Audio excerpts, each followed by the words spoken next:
Hello అస్సలాముఅలైకుం friends, welcome back to our channel Nasru's kitchen.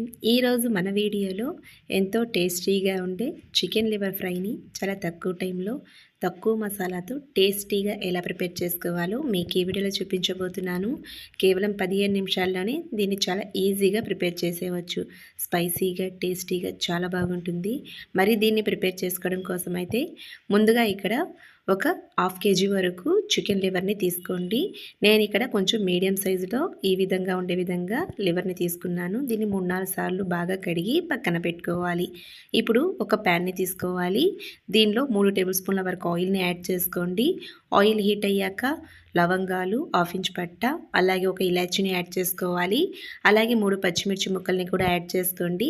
సన్నగా cut చేసి పెట్టుకున్న ఒక పెద్ద సైజు ఉల్లిపాయ ముక్కల్ని కూడా యాడ్ చేసుకోవాలి. అలాగే దీనిలో ఒక 15-20 వరకు కాజు ముక్కల్ని కూడా యాడ్ చేసుకొని ఉల్లిపాయలు మనకు సాఫ్ట్ అయ్యేంత వరకు ఫ్రై చేసుకోవాలి. ఉల్లిపాయలు మనకు కొద్దిగా సాఫ్ట్ అయ్యాక దీనిలో 1 టీ స్పూన్ వరకు అల్లం వెల్లుల్లి పేస్ట్ని యాడ్ చేసుకొని పచ్చివాసన పోయేంత వరకు ఫ్రై చేసుకోవాలి. ఇలా పచ్చివాసన పోయాక మనము కడిగి పెట్టుకున్న ఈ లివర్ని దీనిలోకి యాడ్ చేసుకొని దీన్ని ఒకసారి బాగా కలుపుకోవాలి. అలాగే దీనిలో కొద్దిగా ఉప్పుని కూడా యాడ్ చేసుకోండి. ఇలా యాడ్ చేసుకొని దీన్ని బాగా కలుపుకొని ఒక 2 నిమిషాల వరకు దీన్ని లో ఫ్లేమ్లో బాగా మగ్గనివ్వాలి. ఇలా చేయడం వల్ల దీనిలో ఉండే నీచు వాసన పోతుంది. ఇప్పుడు 2 నిమిషాల తర్వాత 1/4 టీ స్పూన్ వరకు పసుపు, అలాగే 1 టేబుల్ స్పూన్ వరకు కారం, 2 టేబుల్ స్పూన్ల వరకు ధనియా పౌడర్ని యాడ్ చేసుకోవాలి. అలాగే 1 టీ స్పూన్ వరకు గరం మసాలాను కూడా దీనిలోకి యాడ్ చేసుకోవాలి. అలాగే కొన్ని కరివేపాకు రెబ్బల్ని కూడా యాడ్ చేసుకోండి. ఇలా అన్నీ యాడ్ చేసుకున్న తర్వాత బాగా కలుపుకోవాలి. సో మనము ఆల్రెడీ ఇక్కడ ఉప్పుని యాడ్ చేసుకున్నాం కాబట్టి చూసి యాడ్ చేసుకోవాలి. ఇదంతా బాగా కలిసే విధంగా కలుపుకున్న తర్వాత 1 నిమిషం వరకు దీన్ని కుక్ చేసుకోండి.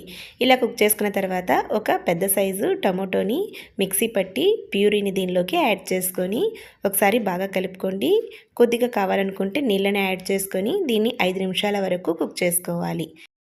ఇప్పుడు 5 నిమిషాల తర్వాత చూడండి, కర్రీ మనకు చాలా బాగా కుక్ అయిపోయింది. అలాగే ఆయిల్ కూడా మనకు సపరేట్ అయిపోయింది. సో ఈ విధంగా మనకు కుక్ అయ్యాక ఇప్పుడు ఫైనల్గా చాప్ చేసుకున్న కొద్దిగా కొత్తిమీరని కూడా యాడ్ చేసుకొని ఒకసారి కలుపుకొని స్టవ్ ఆఫ్ చేసుకొని సర్వ్ చేసుకుంటే ఎంతో టేస్టీగా ఉండే చికెన్ లివర్ కర్రీ మనకు రెడీ అయిపోతుంది. సో చూసారు కదా, ఒకసారి మీరు కూడా ఇలా ట్రై చేసి చూడండి. తక్కువ మసాలాతో టేస్టీగా ఉంటుంది, చాలా స్పైసీగా కూడా ఉంటుంది. దేనిలోకైనా చాలా రుచిగా ఉంటుంది, అన్నంలోకి అయితే అద్భుతంగా ఉంటుంది. మరి ఈ రెసిపీ మీకు నచ్చినట్లయితే ప్లీజ్ నా ఛానల్ని సబ్స్క్రైబ్ చేయండి, లైక్ చేయండి, షేర్ చేయండి. Bye friends.